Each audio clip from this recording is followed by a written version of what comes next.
हिंद, सत श्री अकाल। आज हम बात करते हैं देश का मुद्दा में प्रधानमंत्री को मिशन 2024 में ये 4 कौन से नेताएं हैं जो रोकेंगे इनके रथ। प्रधानमंत्री नरेंद्र मोदी और भाजपा के खिलाफ एक मजबूत विपक्ष को अभी से तैयार करने की कवायद शुरू हो चुकी है। कहा जा सकता है कि आधिकारिक तौर पर पीएम मोदी के खिलाफ इस मुहिम का आगाज तृणमूल कांग्रेस की मुखिया ममता बनर्जी ने पश्चिम बंगाल विधानसभा चुनाव के दौरान ही कर दिया था। मिशन 2024 के मद्देनजर ही ममता बनर्जी दिल्ली दौरे पर भी आई थी और जाने से पहले वादा भी कर गई हैं कि हर 2 महीने में दिल्ली आती रहेंगी।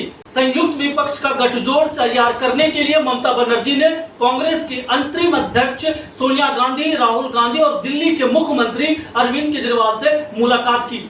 इस बात में कोई दो राय नहीं है कि पीएम मोदी और भाजपा के सामने गठबंधन के सहारे एक सशक्त विकल्प खड़ा करने की ये रणनीति काफी हद तक कामयाब हो सकती है। लेकिन इस मजबूत विपक्ष में नरेंद्र मोदी के सामने गठबंधन का चेहरा कौन होगा? सबसे अहम सवाल यही है।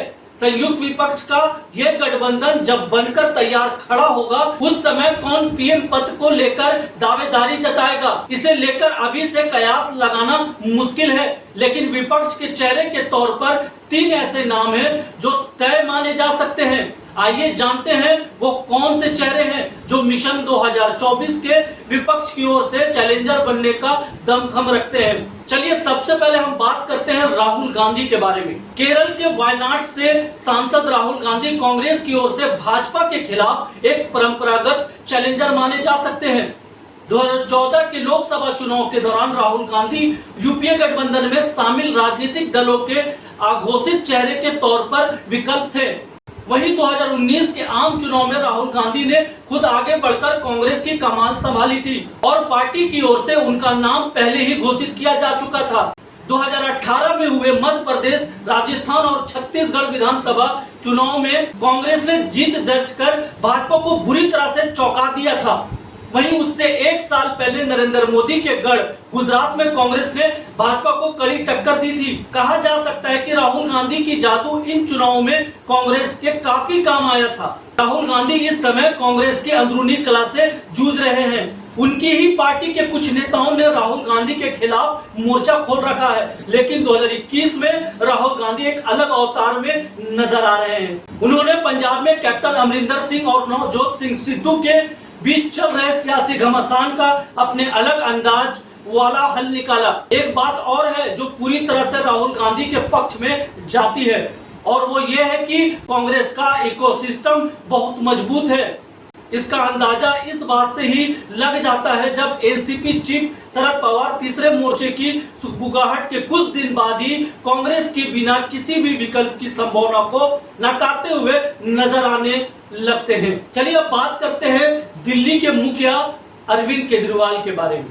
आम आदमी पार्टी के मुखिया और दिल्ली के मुख्यमंत्री अरविंद केजरीवाल विपक्ष के चेहरे के रूप में एक सबसे मुफीद नेता नजर आते हैं। नरेंद्र मोदी से सीधी टक्कर लेने का खिताब फिलहाल ममता बनर्जी को ही दिया जा रहा हो, लेकिन अरविंद केजरीवाल ने खुद को सत्ता का केंद्र कही जाने वाली दिल्ली में दोबारा सीएम की कुर्सी हासिल कर साबित कर दिया कि जनता के बीच सड़क, बिजली, पानी जैसे मूलभूत मुद्दे ही मायने रखते हैं। अगले साल होने वाले यूपी, पंजाब, उत्तराखंड, गोवा और मणिपुर के विधानसभा चुनाव में मणिपुर को छोड़ दिया जाए तो हर चुनावी राज में केजरीवाल ने दस्तक दे दी है।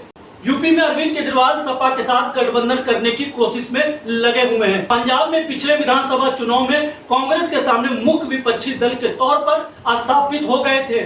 उत्तराखंड में भाजपा और कांग्रेस विरोधी वोटों के सहारे अपनी चुनावी रणनीति को धार दे रहे हैं और गोवा में भी कांग्रेस के विकल्प के तौर पर खुद को तैयार कर रहे हैं। चलिए अब बात करते हैं पश्चिम बंगाल की मुख्यमंत्री ममता बनर्जी के बारे में।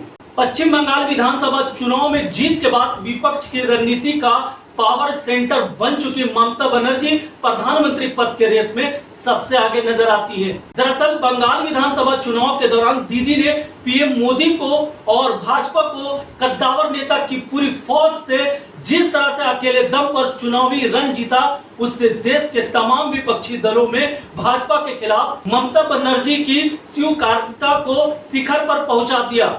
तेजस्वी यादव, अखिलेश यादव, हेमंत सोरेन, उद्धव ठाकरे समेत विपक्ष के तकरीबन हर नेता ने पश्चिम बंगाल विधानसभा चुनाव के दौरान कांग्रेस की मौजूदगी के बावजूद ममता बनर्जी पर भरोसा जताया। चुनाव के दौरान और जीत के बाद ममता बनर्जी ने पीएम मोदी के खिलाफ अपना हमला जारी रखा। ममता बनर्जी नंदीग्राम से चुनाव हारने के बाद भी भाजपा की नाक में दम कर रखा है। बंगाल में उपचुनाव कराने को लेकर मोदी सरकार और तृणमूल कांग्रेस के बीच खींचतान जारी है। चलिए अब बात करते हैं महाराष्ट्र के पावर ग्रेड नेता शरद पवार के बारे में। प्रधानमंत्री पद के लिए संयुक्त विपक्ष के चेहरे के तौर पर एनसीपी चीफ शरद पवार को भी देखा जा रहा है। शरद पवार जिस तरह से महाराष्ट्र में महाविकास आघाड़ी सरकार के सूत्रधार बने हैं, माना जा रहा है कि केंद्र में भी उनकी भूमिका राजनीतिक दलों को साथ लाने के लिए एक वरिष्ठ नेता के तौर पर होगी। इस बात की चर्चाओं ने भी जोर पकड़ा है कि अपनी खराब तबियत का हवाला देकर सोनिया गांधी यूपीए अध्यक्ष का पद शरद पवार के लिए खाली कर सकती हैं। यूपीए के बैनर तले देश के अन्य भाजपा विरोधी दलों को लाना शरद पवार के लिए भी आसान हो जाएगा। तो कैसी लगी आपको हमारी ये स्पेशल रिपोर्ट? तो देखा आपने मिशन 2024 के लिए ये 4 बड़े नेता तो मोदी के रथ को रोकने के लिए तैयार हो रहे हैं। आप कमेंट बॉक्स में अपनी राय जरूर दें। हमारे चैनल को लाइक, कमेंट एंड सब्सक्राइब जरूर करें। फिर मिलेंगे एक महा एपिसोड के साथ। तब तक के लिए आप मुझे इजाजत दीजिए। सलाम, नमस्ते, जय हिंद, सत श्री अकाल, धन्यवाद।